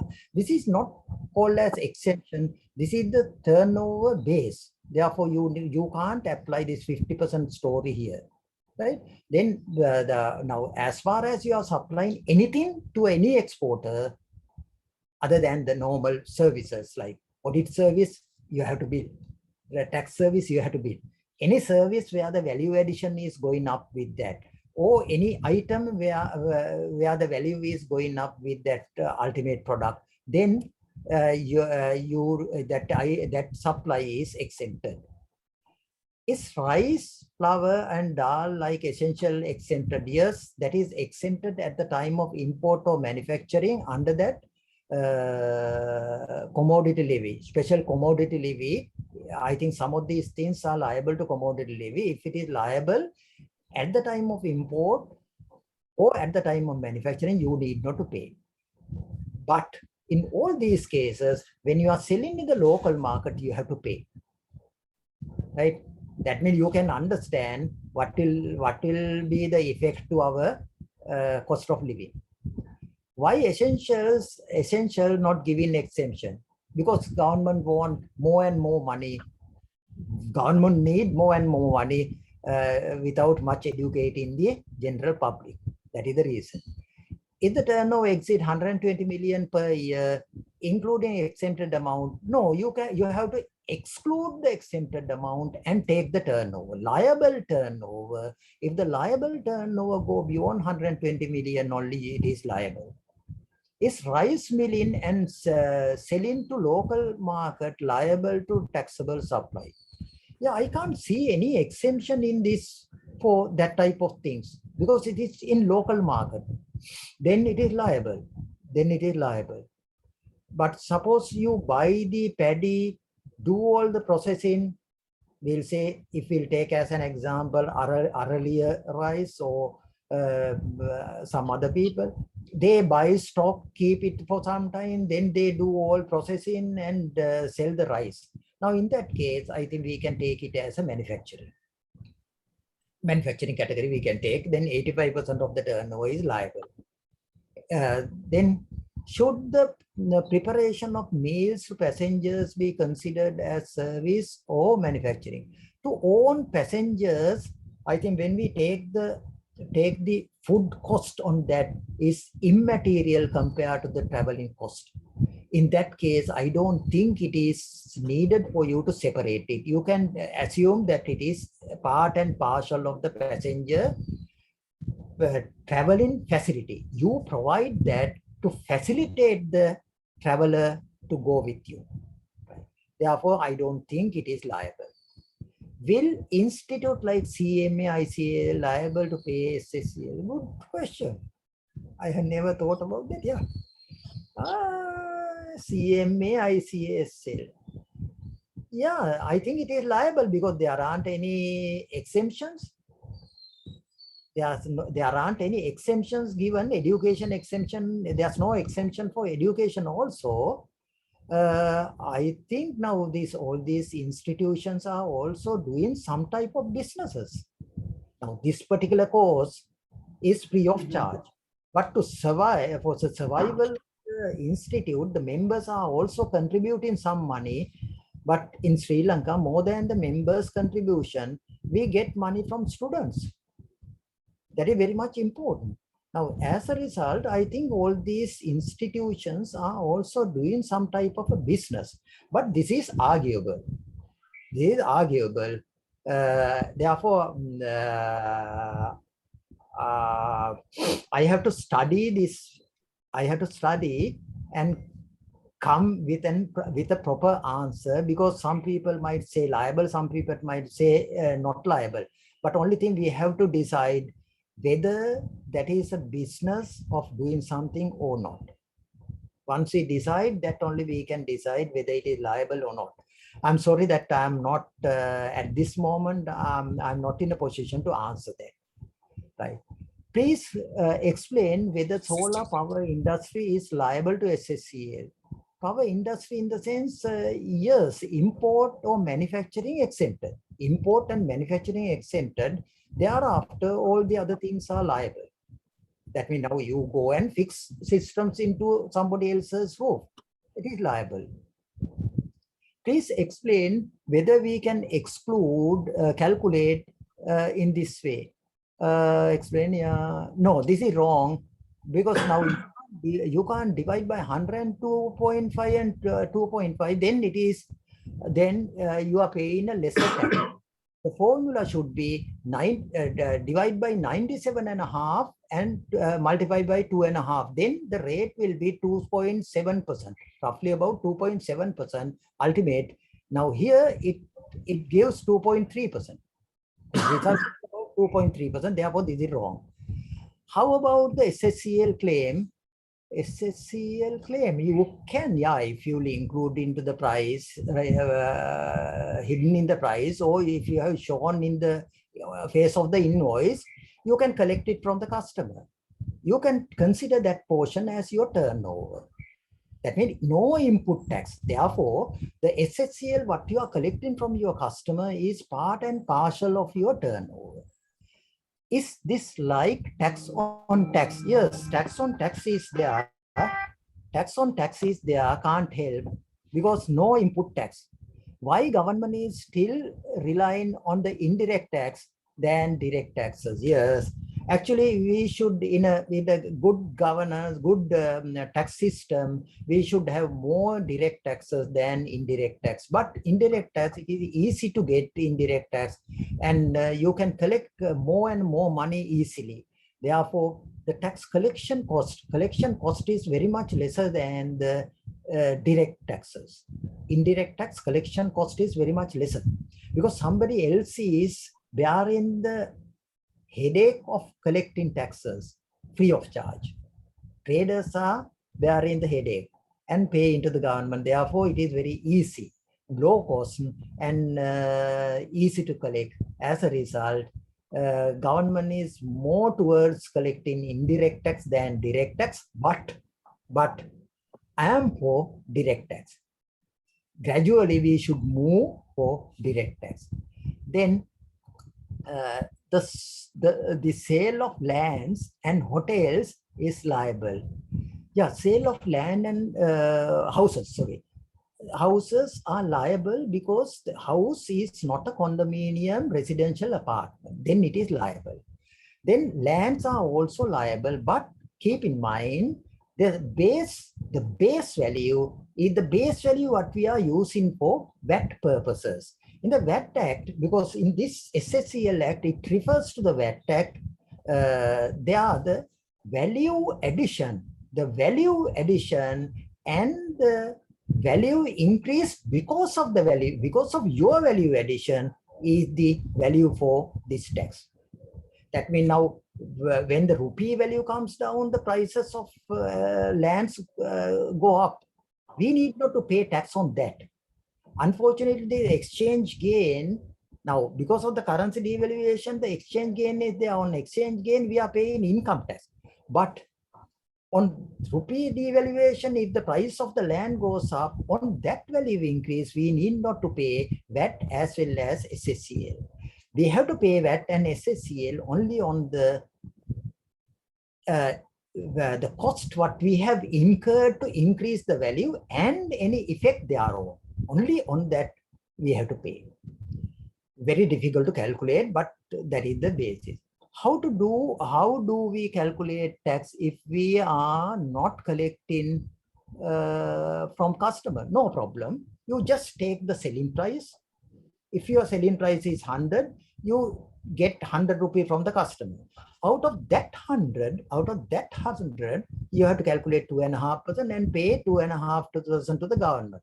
Earlier, you retained 100 rupees. Now you will be retaining only 97.5 because of that.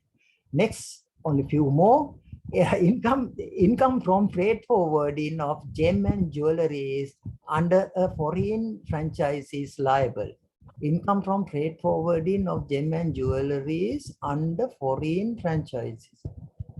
Gem and jewelries under foreign franchise is liable. Bit difficult for me to understand that. Anyway, if it is export, gem and jewelry, even export is not liable. Freight forwarding for export related items not liable. Freight forwarding, on import related items are liable. The question is not much clear to me. Can we exclude the investment income from 120 million turnover threshold? Yes, if your business is not investment, if you are not doing it as a business, you need not to pay SSCL on that income. Therefore, definitely you have to exclude that.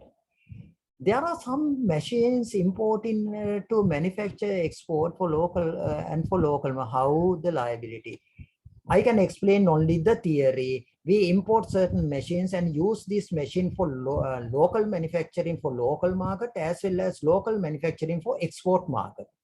Then as per this, the principle behind this, if it is for export market, they say that the exemption is there. But for local market, it is not there. Therefore, now how to differentiate is a question. I think what will happen, you will not be able to get this exemption. Practically what will happen, if it is for mix, most probably you will not be able to get the exemption.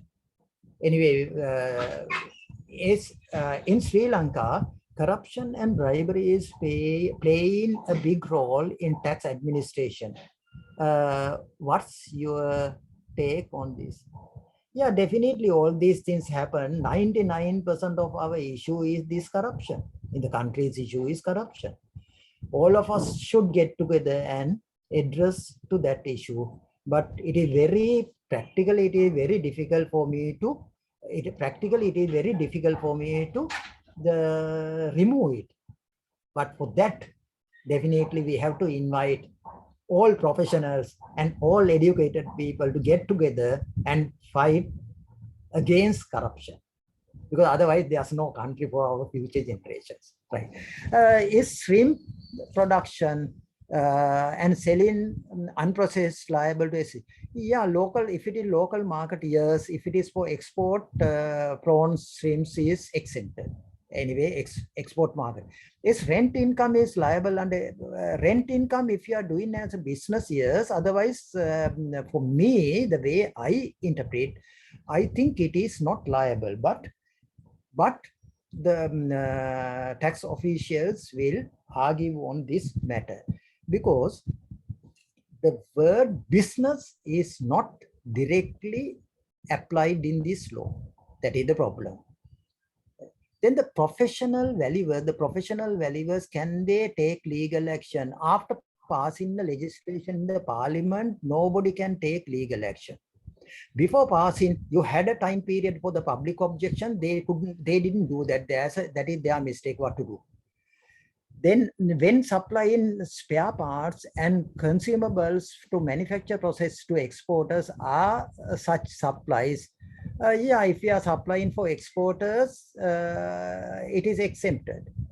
Our organization is a courier company servicing both imports. Now, for import courier, it is liable. For export courier, it is exempted. Our company has different sources of income like rent, various income. Then in that case, first of all, we have to identify which are liable to this tax. Then total up the liable turnover and see this 120 million, whether it is made 120 million. We have to take only the liable turnover. We are importing and distribution company. Yeah, at the time of import, the custom you have to pay. Again, when you are distributing, as it is not a local produce, on the 50% of the turnover you have to pay. When you pass the levy to customer, you collect tax. But in the case of manufacturer, for example, 85%. Yeah, now you can, if you are collecting, you have to collect the actual amount, not on 100, then only on 85%. We are an importer, and there are so many questions. I don't know. Now the time is also a problem. Can I continue with these things or not?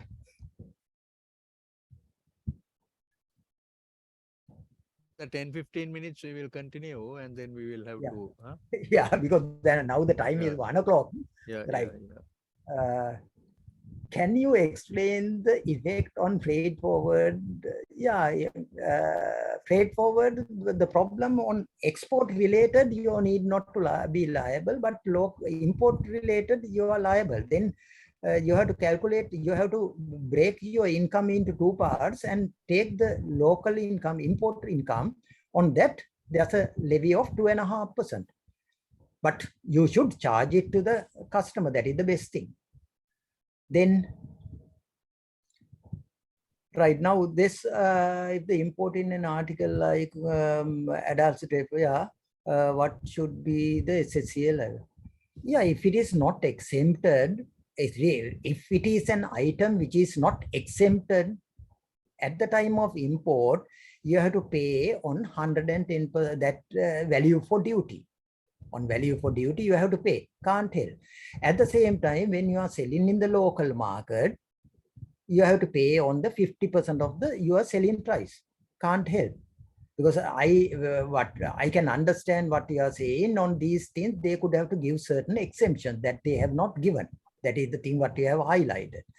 Then please let no liable turnover of a freight forwarder who provides services on import. No, all services which relate to import is liable. All services which relate to import is liable. then registration is required if one of the both conditions, if one of the both condition, that means if that last year's turnover exceeded 120 million or currently a quarterly turnover exceeds 30 million. Are we an export company? We are an export company. Please please clarify below. Is the scrap material sales to local customers liable to SSCL? Yes, it is liable. It is liable, but it is without any process. If it is without any process, you can take it that part as buying and selling, that is 50% of the liability. But if you do bail-in and various processing and all, then you have to take it as manufacturing, then you have to pay only on 85% of the turnover. When registering for SSCL, do we need to consider only this scrap sales revenue or threshold? Anyway, you have to consider only the liable turnover. Only the liable turnover. If you have any other liable turnover, yes, you have to take that. Is social security levy is deductible for income tax? Under the income tax law, it is not restricted. Therefore, you can deduct it. For example, if we are engaged in import and selling business, import and selling business, we are paying at the time of import. Again, when we are selling, we have to pay 50% on the 50% of the turnover. Again, our buyer, if he is a distributor, again, he is paying on his 50% of the turnover. Again, wholesaler is paying on his 50% of the turnover. Retailer also doing that. With that, ultimately, it's about 6% roughly. As a logistics service provider, we provide transport services as well. Transport service part is exempted. You can remove the transport service part from the liable turnover. Can you share those slides? Yes, yes, always in my case, I'm always support to knowledge sharing. That's my interest. As a result, always I share the PowerPoint presentation and related documents. Right, this afternoon we will do that. IT related BPO companies exempted. Yes, BPO companies are export services. No, it is exempted. When there are multiple taxes, the evasion is high. Yes, evasion is high, but it is easy for the government to hide these taxes. That is the very reason why they are going for that. What would be the scenario if we import the raw materials and do the manufacturing? If we are manufacturing for local market, yes, we have to pay. If we are for export market, then we can get it suspended and we can wait without paying. Then 120 million revenue is taken from 1/10/21 to 30th September 2000. Not 9th September, it is 30th September 2022. I wonder whether I have typed in my document wrongly. Anyway, it should be 30th September 2022. If an entity had significant revenue until 31st March, and now what will happen? If you have already met this turnover level in the previous year, can't help, you have to get the registration. You have to get the registration. But if you have already ceased the business, or if you have already, now the business has come down, then you can you point out that to the Commissioner General and request to not to register. That option is there because Commissioner General can decide that. Kindly explain more on SSCL in relation to electricity generation. Electricity generation now, CEB, when according to the laws, when CEB is supplying to consumers, it is liable. It is liable. But when we produce electricity and supply to CEB, it is exempted as per this. I think, Mr. Atula, I think 114 questions. So I think it's a record. So I don't know whether we can handle. I think you have given the principles applicable to the whole thing. Unless there is any other special comment you may want to make, because I think it's we can't tax you so much, for Some of these are individual and private ones. They may have to consult their tax authorities, tax consultants. What do you think? I don't know. Yeah, You actually, also, I'm also, no, yeah, Professor, as you said, I'm also really tired. yeah, After I know. working almost about 1.5 hours I know, continuous. yeah. So Uh, anyway, I think, thank you very much. Maybe if there are any, we will go through the questions that are there. If there are any sort of maybe policy issues, we can help you all. But if there are individual ones, you may have to go to your tax consultants and then get the clarifications. I think Mr. Atula has given in detail and explained the whole thing. So we will look at the questions, and if you think that there are any areas that we would have not covered, maybe later we will be able to take it up. So let me thank Mr. Atula for the very detailed explanation that he has given. I think a lot of them were still staying on because I think all of them want to clarify, but unfortunately, time has gone, and I know that we can't text you too much. So let me thank you on behalf of our council and our tax committee and others for all the detailed work that we have done and the explanation that we are given. So thank you very much, Mr. Atula. And also let me thank our chairman of the tax committee, Mr. Gajendra, who has also been doing quite a lot of work on all these matters and handling the seminar, and also Mr. Hennayaka Bandara, who had to go. He had another meeting, and also all our participants for staying on. And we will send the presentation so that you can go through it. And in the event, if you have anything, that you can certainly contact us, and we will see from our committee what we could handle. But certainly, as I said earlier, the interest is there on taxation, and a lot of them want to get the clarifications. But as you know, we can't clarify now. There are 100, every minute they are adding a question, So that shows the sort of interest that is there. But this also gives an idea to the Department of Inland Revenue that there is a big interest in this, because I think it will be good for them, because now even in the budget, we have asked them to include the members of our profession as tax, maybe where the tax authorities, where they can do the tax work for our various clients and customers that we are having. So this, I think, is also another justification that they should do it as early as possible, so that it will help our members to help all our customers. So let me thank Mr. Atula for that very excellent presentation. This is not the first time he has been doing these presentations, but on many occasions that he has been doing, and also sending the replies to some of the customers were relevant.